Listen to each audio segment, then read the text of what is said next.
Morning. It's day 25. So I'm a bit, I just walked up a big hill. First one in ages. Oh, it was heavy putting my bag back on again today. I stocked up yesterday on my day off. And I've got, it's because you can't just buy one apple, you have to buy a pack of bloody 4 or 6. Oh, honestly. So, anyhow, today I am walking from Stafford to Uttoxeter, and it's about 15 miles apparently, although I've already just gone off route. I'm relying on OS maps today for my little route, because I've gone off my main path because I came up to Stafford. So I'm currently trouncing through farmers' fields, which is public right of way, obviously, and it's really well signposted and there's amazing gates. So that's the first. Just hoping I don't come into cows, come into lots of sheep and lots of fields of crops, but I've got a gate. But it's really beautiful. The weather's really cool and breezy, which is absolutely fabulous. It's warm, but the breeze is keeping it cool, which is fab. So yeah, I had a lovely rest day. Managed to actually have lunch with some family, which was amazing. Just got a message in the morning saying that they were dog sitting in Staffordshire, and I was like, I'm in Stafford. So we managed to meet up. Funny little thing on Staffordshire, I love Staffordshire Bull Terriers. Didn't even connect them with Staffordshire at all. I've been seeing tons of them, and I was like, Staffordshire Bull Terrier. Honestly, sometimes I don't even know how I get along in life, let alone manage to navigate my way up the country. Anyhow, so yeah, my energy levels are still a wee bit low, I'm not gonna lie. I'm not eating properly, which is not great, but my stomach is kind of not happy at the moment. It's just, I'm really hungry, and then when I eat I feel really sick. So I'm gonna have to divert to a different tactic of lots of little and oftens so that I stop this nausea, I think, but still get food inside me. So that's my next plan, because I'm just not feeling, very nauseous. So, but I'm fine, in good spirits. Get to Uttoxeter, and I've been genning up on the Pennine Way. So I've done nearly 10,000 metres of ascent, and the Pennine Way, which is 265 miles, is over 10,000 metres of ascent. So I'm up for a hilly time, but I'm looking forward to getting back out into the rural after being on the stretch of being in sort of civilization. So back to camping. I've got one hotel this evening. Well, it's a pub, and then I will be back to camping, and I'm actually really looking forward to it. It's been quite difficult, so I'm hoping that once I get back into the trails, it's going to be a lot easier. So anyhow, I've got our mate holding this, so I'm going to walk for a little bit and listen to my tunes and listen to the bird song as well. See if I can find you some views.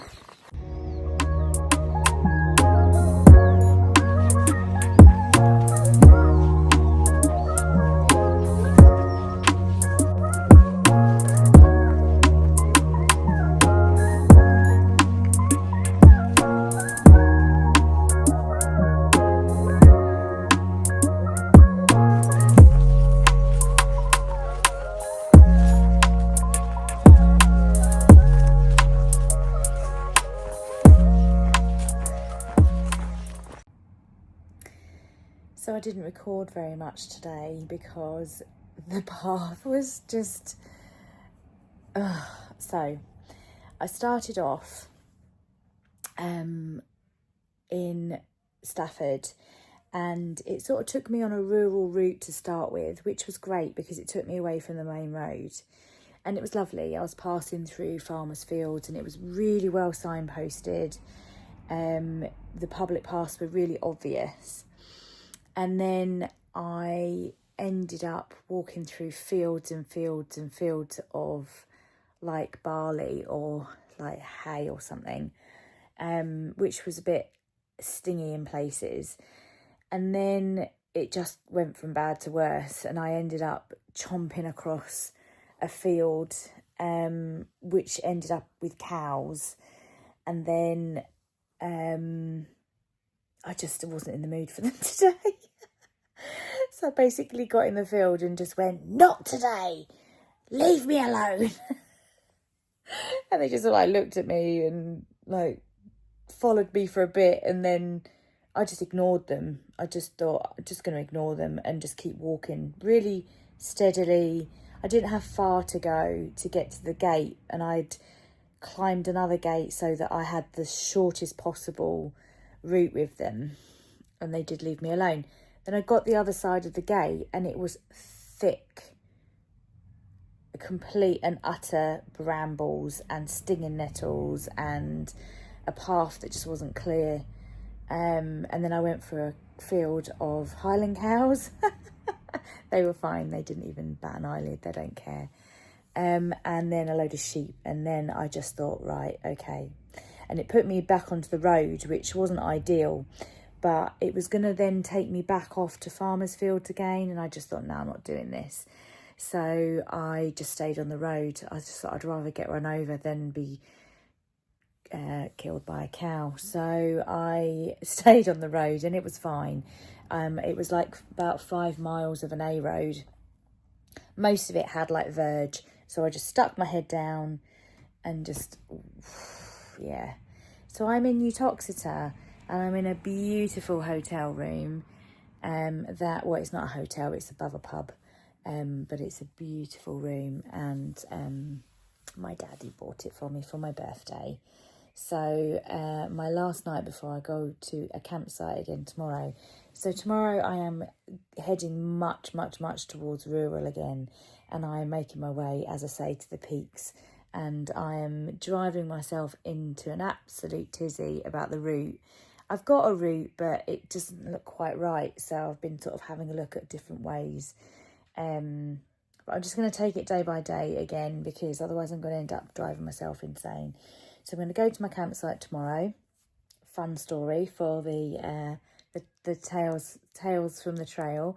I had another couple of issues with campsites. No tents, no toilets.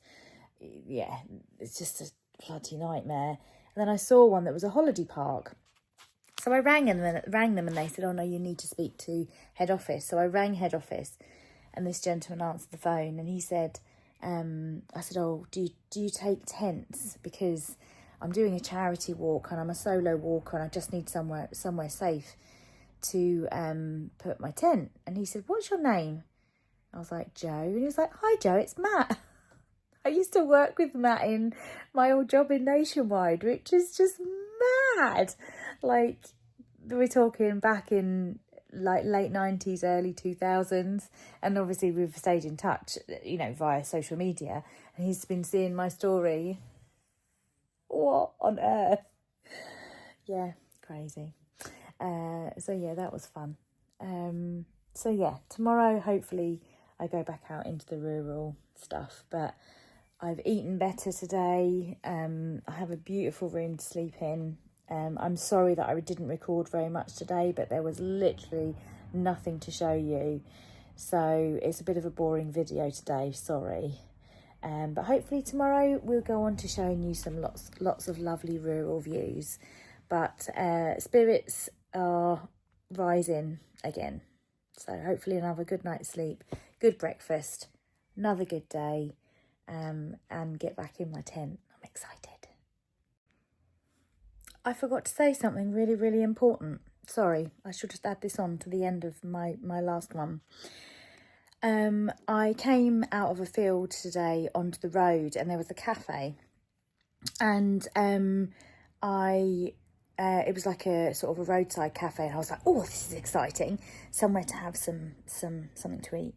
And I went in, and lovely gentleman asked me what I was doing, or saw my bag, I think it was, and he donated me £10.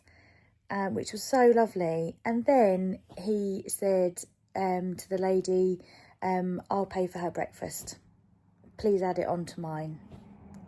Like, and I said, oh no, you don't have to do that. A very, very kind man. And I stupidly didn't get his name, but I got his dad's name because his dad said that if you can't help somebody, then it's a bad day, and that's why he helped me. And it was just so kind. I had a lovely toasted tea cake and a cup of tea and a Diet Coke. It was really good, and it was just very, very kind. He said he was going to watch my YouTube videos, so if you do watch this, thank you again. I'm sorry I didn't catch your name, which was very rude of me, and thank you for your kindness. You're added to the list of people that, as I say, have just been really, really generous and kind to me on my walk. So I wanted to make sure I added that on. Thank you.